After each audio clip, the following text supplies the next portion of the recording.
Le 4 février, c'est la journée mondiale de lutte contre le cancer. C'est l'occasion de se renseigner sur cette maladie, de connaître les moyens de prévention et les différents traitements. Salut, c'est Mélissa Lepoureau et cette semaine, dans Futura Flash, je vais vous parler de cette maladie grave qu'est le cancer. Le nombre de cas de cette maladie a doublé depuis le siècle dernier, et pourtant on connaît le cancer depuis plus d'un millénaire. En France, entre 1990 et 2023, le nombre de nouveaux cas de cancer a littéralement explosé. Plus 98% chez les hommes et plus 104% chez les femmes. Mais alors, pourquoi une telle évolution ? D'un côté, nous vivons plus longtemps, et le cancer est une maladie liée au vieillissement des cellules. Plus on vieillit, plus le risque augmente. En plus, notre mode de vie a radicalement changé depuis l'Antiquité. Le cancer était déjà mentionné dans le papyrus Edwin Smith, le plus ancien document connu qui parle de chirurgie. On se situe ici vers 1600 avant notre ère. Donc oui, le cancer ça ne date pas d'hier, mais il s'inscrit aujourd'hui dans un contexte bien différent. Alimentation ultra transformée, pollution, tabac, alcool, sédentarité, stress chronique, exposition aux perturbateurs endocriniens et j'en passe.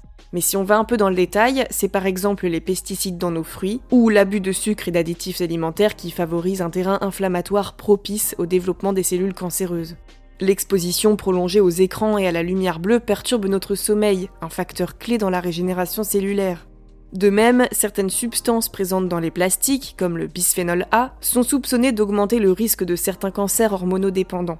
Bref, vous l'avez compris, enchaîner les fast-foods et Netflix toute la journée, c'est un mauvais combo. Mais il y a une bonne nouvelle. La recherche progresse et les traitements aussi. Chirurgie, chimiothérapie, radiothérapie, immunothérapie, thérapie ciblée et bientôt la médecine personnalisée adaptée au profil génétique de chaque patient. D'autres innovations comme la nanomédecine permettent de cibler précisément les cellules cancéreuses sans détruire les cellules saines. Les progrès en intelligence artificielle permettent également d'améliorer la précision des diagnostics et d'optimiser les traitements. Malgré tout, mieux vaut prévenir que guérir. Alors si j'ai un conseil à vous donner, mangez équilibré, bougez plus, réduisez votre stress et surtout, pensez au dépistage. Les tests de dépistage précoce comme la mammographie, la coloscopie ou le dépistage du HPV permettent de détecter des anomalies avant qu'il ne soit trop tard. Certaines analyses sanguines en cours de développement pourraient même permettre de détecter précocement plusieurs types de cancers en une seule prise de sang. Et si vous fumez, il n'est jamais trop tard pour arrêter. Le tabac est responsable de près de 30% des décès par cancer. Pareil pour la consommation excessive d'alcool, qui est impliquée dans de nombreux cancers digestifs. Le cancer est un défi, mais ensemble, nous pouvons le combattre. Et vous, qu'en pensez-vous ? Allez-vous changer certaines de vos habitudes pour vous protéger ? Dites-nous tout en commentaire.